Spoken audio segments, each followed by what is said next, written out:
आज नया topic that is motion. तो सबसे पहले हम शुरुआत करेंगे मोशन क्या होता है, रेस्ट क्या होता है। मोशन का मतलब होता है whenever a body change its position with respect to time is called motion.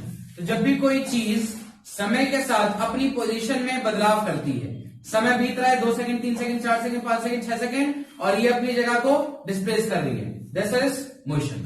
और कोई दूसरा ऑब्जेक्ट है, समय के साथ अपनी स्थिति में कोई परिवर्तन नहीं ला रहा है, यानी कि डिस्प्लेसमेंट नहीं शो कर रहा है, तो हम बोलेंगे ये रेस्ट में है। तो कोई चीज रेस्ट में कब होती है? जब समय चलता जाए, समय बीतता जाए लेकिन इसमें कोई चेंज ना आए, तो ये है रेस्ट। और समय के साथ साथ इसमें बदलाव आए, इसकी पोजीशन में बदलाव आए, तो ये है मोशन। चलिए, रेस्ट और मोशन को समझने के बाद जो अगली चीज हमारे पास आती है वो है डिस्टेंस एंड डिस्प्लेसमेंट।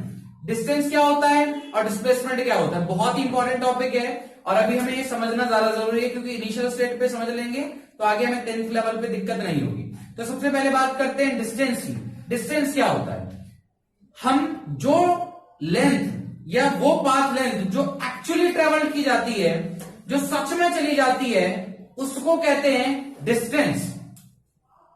जैसे कि कोई एक पॉइंट है ए, कोई दूसरा पॉइंट है बी, तो ए से बी तक जिस भी तरीके से जो लेंथ चली गई वो लेंथ होगी उसकी पाथ लेंथ, यानी कि डिस्टेंस। और इन दो पॉइंट्स के बीच में जो मिनिमम डिस्टेंस है, इन दो पॉइंट्स के बीच जो मिनिमम डिस्टेंस है उसको मैं बोलूंगा डिस्प्लेसमेंट।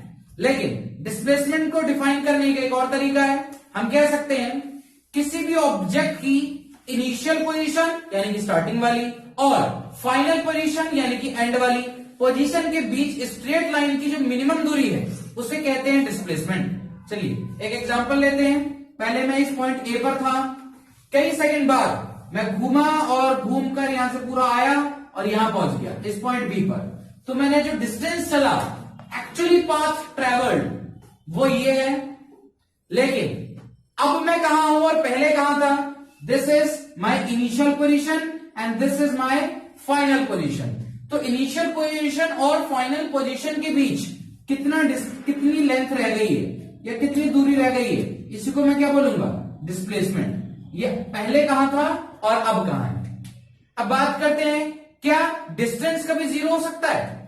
यानी कि मैं चला और मैंने डिस्टेंस ट्रेवल नहीं किया, ये कभी भी पॉसिबल नहीं है। यानी कि डिस्टेंस को कभी भी आप जीरो नहीं कर सकते हो।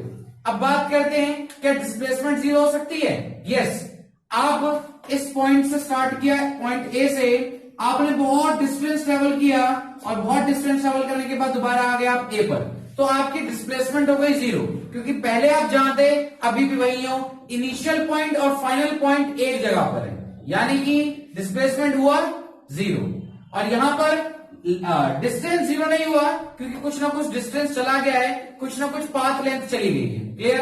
तो जैसे कि मैं यहां खड़ा हूं, मैं यहां चला जाता हूं, तो इसका मतलब मैंने डिस्टेंस ट्रेवल किया, फिर मैं वहां पर आ गया तो अब दुगना डिस्टेंस ट्रेवल किया, लेकिन वापस जब मैं आ गया तो डिस्प्लेसमेंट हो गई जीरो।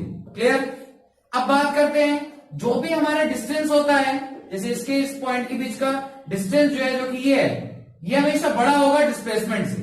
तो डिस्प्लेसमेंट शॉर्टेस्ट डिस्टेंस होता है किन्हीं भी दो पॉइंट्स के बीच का। तो मैं इससे समझ आया डिस्टेंस क्या है और डिस्प्लेसमेंट क्या है। जब कभी हम डिस्टेंस से डिवाइड करते हैं टाइम को, तो हमारे पास जो क्वांटिटी आएगी वो है स्पीड, और डिस्प्लेसमेंट से डिवाइड करते हैं अगर टाइम को, तो हमारे पास आती है वेलोसिटी। तो वेलोसिटी और स्पीड में भी डिफरेंस इसी बात से समझ आ जाता है कि स्पीड होती है डिस्टेंस अपॉन टाइम, वेलोसिटी होती है डिस्प्लेसमेंट अपॉन टाइम। क्लियर? चलिए एक तो एग्जांपल जो हमने लास्ट क्लास में लिए थे उसी को एक बार दोबारा एक्सप्लेन करते हैं। मान लीजिए कोई एक स्विमिंग पूल है, उस स्विमिंग पूल की लेंथ जो है वो दे दी गई है 90 मीटर। कोई लड़की उसमें 180 मीटर स्विम करती है, तो 180 मीटर स्विम कैसे करेगी? वो इस पॉइंट से स्टार्ट करेगी, इस पॉइंट तक जाएगी, फिर वापस आ जाएगी, तभी तो 180 मीटर होगा। तो उसने क्या डिस्टेंस चला? तो उसका जो डिस्टेंस है वो तो रहा हमारे पास 180। इस डिस्टेंस को ट्रैवल करने में मान लीजिए उसको टाइम लगा 60 सेकेंड्स का, तो इस चीज से आप निकाल सकते हो उसकी स्पीड, कि उसकी स्पीड क्या होगी। तो हमने बोला distance upon time, 180 divided by 60, that is equal to 3 meter per second. But now what is the displacement by that girl? उसने कितनी डिस्प्लेसमेंट करी? पहले भी यही थी और अब घूमकर वापस यहीं आ गई, यानी कि जो उसकी डिस्प्लेसमेंट है उसकी डिस्प्लेसमेंट जीरो हो गई है। तो अगर डिस्प्लेसमेंट जीरो है तो टाइम कितना भी लगे वेलोसिटी जीरो ही आनी है। क्लियर? क्योंकि जीरो से किसी को भी डिवाइड करे जीरो ही आएगा। ये बात समझ आती है सभी को? तो हमने आज जाना कि डिस्टेंस और डिस्प्लेसमेंट में क्या फर्क होता है और स्पीड और वेलोसिटी में क्या डिफरेंसेस होते हैं। इसके बाद आगे हम पढ़ते हैं, एक एग्जांपल और लेते हैं इन्हीं सब चीजों का।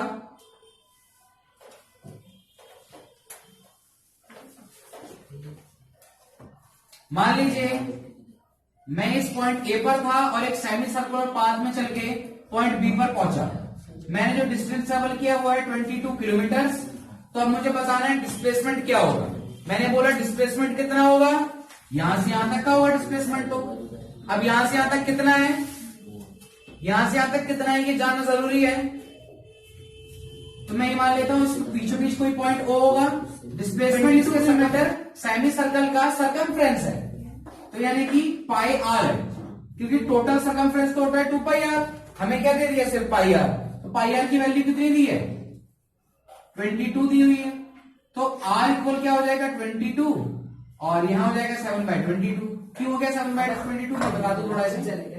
पाई की वैल्यू है 22/7, तो आर बराबर हो गया 22 और इंटू में ये जाकर उल्टा हो जाएगा, तो आर की वैल्यू हो गई 7 मीटर। ठीक है, सॉरी 7 किलोमीटर। तो यहां से यहां तक आर जो है वो 7 किलोमीटर हो गया, तो टोटली आ गया 14 किलोमीटर। तो यानी कि उसने डिस्टेंस तो ट्रेवल किया 22 किलोमीटर, लेकिन जो उसकी डिस्प्लेसमेंट है वो सिर्फ 14 किलोमीटर की रही। क्लियर? तो ये एक सिंपल एग्जांपल था डिस्टेंस और डिस्प्लेसमेंट को समझने का। चलिए इसके बाद हम अगले टॉपिक की ओर बढ़ते हैं, that is uniform and non uniform motion. देखिए सबसे पहले हम बात करेंगे यूनिफॉर्म मोशन की। यूनिफॉर्म मोशन से क्या मतलब होता है? ठीक है, यूनिफॉर्म मोशन का मतलब है जो आपकी स्पीड है वो चेंज नहीं होगी, स्पीड का चेंज ना होना। यानी कि इसमें रहती है हमारे पास सेम स्पीड और इसमें होती है डिफरेंट स्पीड। तो आपको ये बात ध्यान रखनी है, पहले तो इसमें सेम स्पीड होती है, इसमें डिफरेंट स्पीड होती है। स्पीड में आपको एक्सप्लेन कर चुका हूं क्या होता है। ठीक है, तो इसका जो ग्राफ है वो हमारे पास कुछ ऐसे जाता है और इसका जो ग्राफ अगर हम बनाएं तो कैसे भी जा सकता है, आप पिरामिड बना सकते हो। ये होगी नॉन यूनिफॉर्म, यानी कि स्पीड कभी बढ़ रही है कभी घट रही है, कभी फिर बढ़ रही है कभी फिर घट रही है। ठीक है, फॉर एग्जाम्पल मैं इस पॉइंट पे था, मैं 10 किलोमीटर पर आवर की स्पीड से चल रहा था। इस पॉइंट पर मैंने अपनी स्पीड 15 किलोमीटर पर आवर कर दी, इस पॉइंट पर मैंने अपनी स्पीड 20 किलोमीटर पर आवर कर दी। तो अपनी स्पीड को लगातार चेंज कर रहा हूं। ठीक है, तो ये जो स्पीड है ये लगातार चेंजिंग वाली स्पीड है। और जब भी आप नॉर्मली घर से निकलते हो, मान लो आप किसी ऑटो रिक्शा में निकले, क्या उसकी स्पीड एक ही स्पीड पे चलाता है ऑटो रिक्शा वाला, ये चेंज करता है? चेंज करता है, सीधा आंसर है। तो जब कभी भी हम बात करते हैं तो ज्यादातर जगहों पे नॉन यूनिफॉर्म मोशन ही होता है। ठीक है, लेकिन इस चैप्टर में जगह जगह हमें यूनिफॉर्म मोशन की बात करेगा, क्योंकि इन दोनों पॉइंट के बीच तो स्पीड नहीं चेंज हो रही, स्पीड तो यहाँ के बाद चेंज हो रही है ना। ठीक है, तो स्पीड ना चेंज होना यानी कि यहां पर भी 10 यहां पर भी 10, बार बार वो 10 ही रह रहा है। फॉर एग्जाम्पल अगर आप एक पंखे को चलते हुए देख रहे हो तो पंखा एक खास स्पीड पे ही चलता है, वो अपनी स्पीड ऐसा नहीं है पहले कम करी फिर बढ़ाई, कब करी कम करी फिर बढ़ाई, ऐसा नहीं करता है। वॉशिंग मशीन चलती देखते हो, वो करती कभी कम कभी ज्यादा, पहले घूमती है फिर अपोजिट डायरेक्शन रुकती है फिर अपोजिट डायरेक्शन घूमती है। तो वो तो कर रही है नॉन यूनिफॉर्म, लेकिन पंखा कैसा मोशन कर रहा है? यूनिफॉर्म मोशन कर रहा है। क्लियर है ये? चलिए हमें ये बात समझ आती है। लेकिन आपके केस जब पंखा चलने वाला होता है तब यूनिफॉर्म मोशन नहीं होता, तब तो नॉन यूनिफॉर्म हो जाता है, क्योंकि स्टार्टिंग में पंखे की वेलोसिटी होती है 0 और धीरे धीरे करके इंक्रीज करती है, लेकिन एक खास पॉइंट के बाद वो रुक जाती है फिर इंक्रीज नहीं करती। क्लियर? चलिए इसके बाद अगला पॉइंट हमारे पास वो है एवरेज स्पीड। एवरेज स्पीड या एवरेज वेलोसिटी क्या होता है? तो देखते हैं एवरेज स्पीड या एवरेज वेलोसिटी निकालने का तरीका है। हम यहां लिखेंगे total distance travelled divide by total time taken. Total distance travel divide by total time taken, इसी को हम बोलते हैं एवरेज स्पीड। फॉर एग्जाम्पल दो कार की आपको एवरेज स्पीड निकालनी है, कार नंबर 1, कार नंबर 2। इस कार ने एक डिस्टेंस ट्रेवल किया 32 मीटर्स का, और इस कार को जो टाइम लगा वो था 2 सेकेंड्स। इस कार ने एक डिस्टेंस ट्रेवल किया 32 मीटर्स का, और इस कार को जो टाइम लगा वो है 4 सेकेंड्स।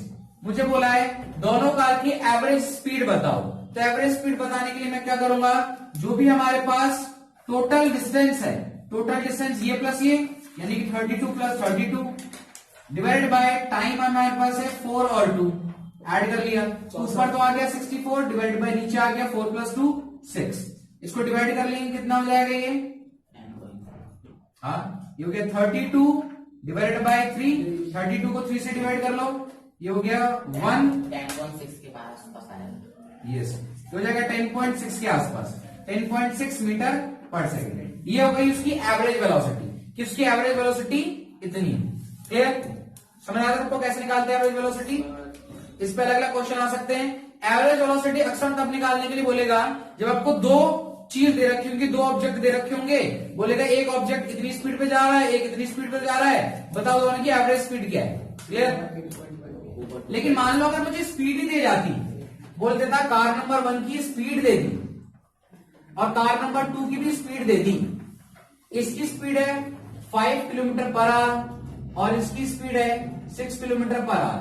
एवरेज बताओ। तो एवरेज निकालने का तरीका होता है दोनों को ऐड करो और 2 से डिवाइड करो। ये सबसे सिंपल तरीका है। ये होगी 11/2 यानी कि 5.5 किलोमीटर पर आवर। ये तब मैंने निकाली है जब मुझे स्पीड दे दी जाएगी डायरेक्ट। तो अगर मुझे डायरेक्टली स्पीड दे दी तो मैं क्या करूंगा, दोनों स्पीड को ऐड करूंगा, 2 से डिवाइड कर लूंगा, मेरा एवरेज स्पीड का फॉर्मूला बन गया। ये एवरेज स्पीड मैंने निकाली। आइए समझ कैसे करते हैं। चलो इसके आगे पढ़ते हैं, फिर नोट कर लो।